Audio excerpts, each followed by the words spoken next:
When I was growing up, the seating positions at the family dinner table were fixed. Everyone's place had been carefully worked out to minimize conflict and to maximize harmony. However, for many holidays like Christmas and Thanksgiving, adjustments had to be made. Not all of my extended family, grandparents, aunts, etc., could fit around our modest table. And as I look at your faces, I see you may have grown up in a similar home. And so for these big family events, we had what was called the big table, reserved for the adults, and the little table, a card table that was set up for the children of the family. It was an unwise child who had the audacity to take a place at the big table, for he or she was immediately sent back to the little table. Over the years, there would occasionally be enough room at the big table for perhaps one more person, and we children vied and argued for the right to move up to the big table.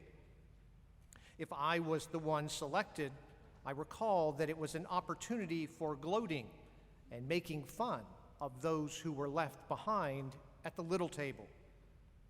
Of course, I quickly learned that there was usually a lot more fun at the little table, but I suppose that is beside the point.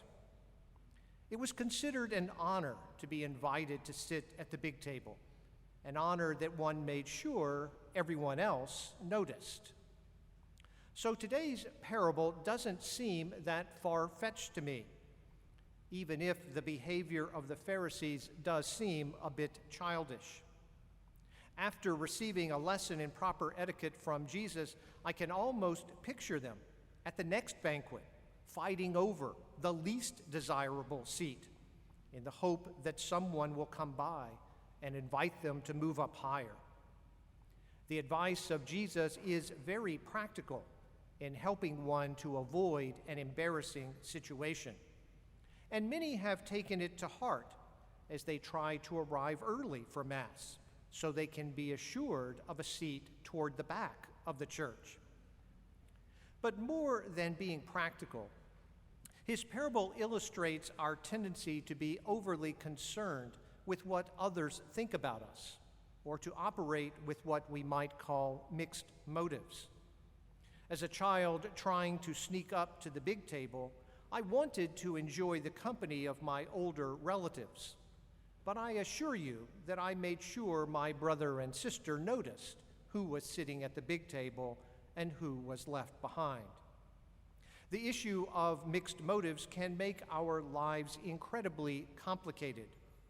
Doctors want to spend quality time with every patient, but the rules imposed by insurance companies and others can incentivize speed over patience. Lawyers want to get the best outcome for their clients, but the adversarial system may work against social harmony. Students want to do well in school, but their desire to please their parents can hinder their ability to find their true vocation. Priests want to be sensitive and merciful to everyone who comes to them, but thoughts about what the bishop thinks can lead to more than a little anxiety. I'm sure you can think of countless examples of your own where you feel torn by competing claims and desires. It's a mighty thin pancake that doesn't have two sides to it, and we live in a world of pancakes, even if we happen to be on a low-carb diet. Jesus drives home the point about the mixed motives of the Pharisees by providing a second example. He asks us to consider people who invite guests to a banquet with the expectation that their hospitality will be returned or that they will earn favor. No doubt this still happens today as we try to curry favor with our employer, with those who oversee clubs or activities in which we wish to take part, or with those whom we simply wish to ask for a favor in return. Jesus suggests a way to do good things without the problem of mixed motives.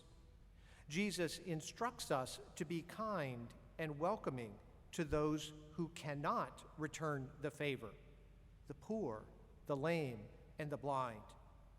When we care for those who cannot return the favor, who cannot repay us, we can be absolutely sure that our motives are pure and that God will repay our kindness. As Jesus so often does, he encourages us to look beyond our needs and our desires and to focus on the needs of others. For Jesus, true honor is found in humility, and true status comes from serving others, simply out of the goodness of our heart. Speaking of serving others out of the goodness of our heart, how's that for a segue? As summer ends and the school year begins, I want to invite and encourage you to build up our parish community through your time and talent. As you leave Mass today, I have asked the ushers to see that you receive a brochure which highlights the many ways in which you may be of service to the parish. If our liturgies are to be vibrant and welcoming, we need ushers, lectors, cantors, servers, and Eucharistic ministers. We're grateful that we have a brand new lector this morning. And in another month or so, I would imagine that we'll begin distributing communion with the chalice as well. And so we'll need more Eucharistic ministers. The value of this service to all of us is literally priceless. So I won't even attempt to pay you. But we do need you. And it is a great way to meet other parishioners. We would be particularly delighted to sign up your family to help with Mass from time to time.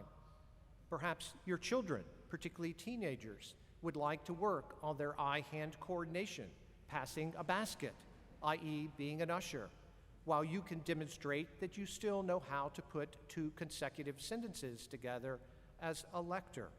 We would be delighted to put your entire family to work from time to time.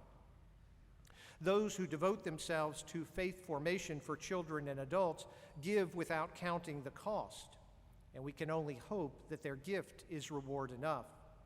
I know that volunteering for faith formation can be intimidating and may seem like more than many can handle. So let me assure you that we can fit our needs to your abilities and availability. As a former high school teacher who was once thrown into the deep end, I would never do that to anyone else. As we gear up to begin another year with our Catechesis of the Good Shepherd program, I am grateful that we already have a full complement of instructors and assistants. But we are always in need of sidekicks and substitutes. So especially if your children are enrolled in our faith formation program, please consider helping us out from time to time. Many of our other ministries are designed to build up the parish by spending time with one another or by helping others. Some of our parishioners literally help to build homes for the poor. Perhaps you would like to work beside them.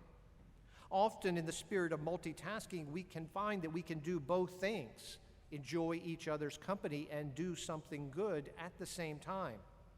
This means that you never need to be in charge unless you are a take-charge kind of person, and you never have to do anything on your own.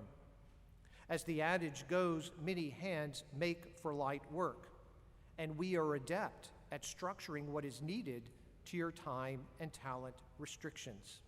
In particular, I know that some people will be watching this Mass on live stream, and let me assure you that we have a whole set of things that you can do from your home. You don't even have to come here. And so I invite all of you to think, to reflect on what you might like to do to help with as we build up our parish. We can put you in touch with someone who would be happy to answer any questions you may have. There is a place at our parish table for everyone.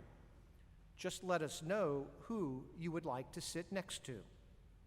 So let us pray that we can continue to follow the example of Jesus by serving God and one another with meek and humble hearts.